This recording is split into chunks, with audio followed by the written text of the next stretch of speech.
Good morning, everyone. It is a chilly morning here in South Central Texas, but it won't be that way for much longer.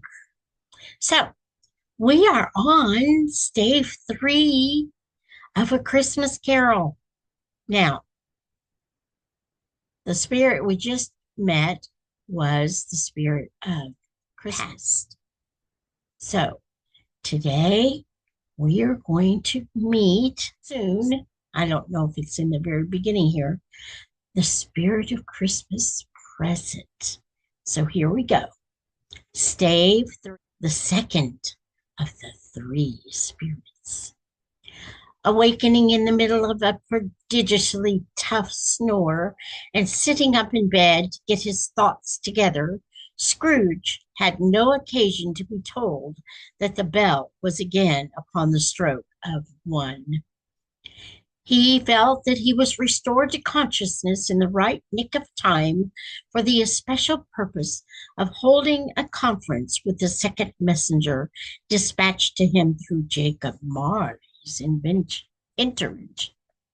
But finding that he turned uncomfortably cold when he began to wonder which of his curtains this new specter would draw back, he put them everyone aside with his own hands, and lying down again, established a sharp lookout all around the bed, for he wished to challenge the spirit on the moment of its appearance, and did not wish to be taken by surprise and made nervous.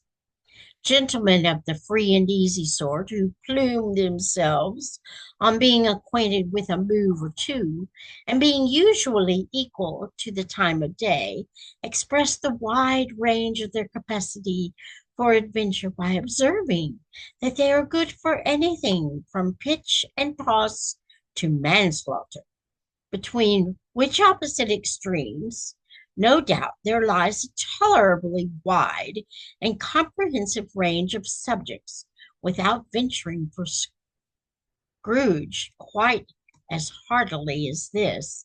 I don't mind calling on you to believe that he was ready for a good broad field of strange appearances, and that nothing between a baby and rhinoceros would have astonished him very much.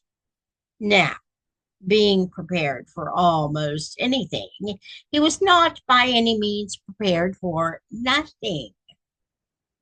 He was, and consequently, when the bell struck one and no shape appeared, he was taken with a violent fit of trembling. 5 minutes, 10 minutes, a quarter of an hour went by, yet nothing came. All this time he lay upon his bed, the very core and center of a blaze of ruddy light, which streamed upon it when the clock proclaimed the hour, which, being only light, was more alarming than a dozen ghosts, as he was powerless to make out what it meant or would be at, and was sometimes apprehensive that he might be at the very moment an interesting case of spontaneous combustion without having the consolation of knowing it. At last, however, he began to think, as you or I would have thought at first, for it is always the person not in the predicament who knows what ought to have been done in it, and would unquestionably have done it too.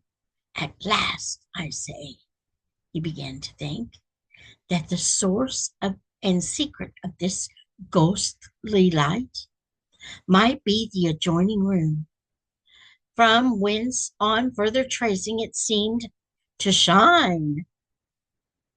This idea taking full possession of his mind, he got up softly and shuffled in his slippers to the door.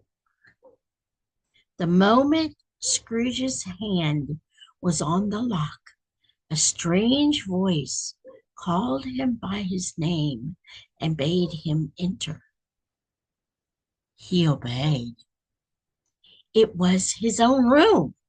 There was no doubt about that, but it had undergone a surprising transformation. The walls and ceiling were so hung with living green that it looked a perfect grove from every part of which bright gleaming berries glistened. The crisp leaves of holly, mistletoe, and ivy reflected back the light as if so many little mirrors had scattered there, and such a mighty blaze went roaring up the chimney as the dull petrification of a hearth had never known in Scrooge's time, or Marley's, or for many and many a winter season gone.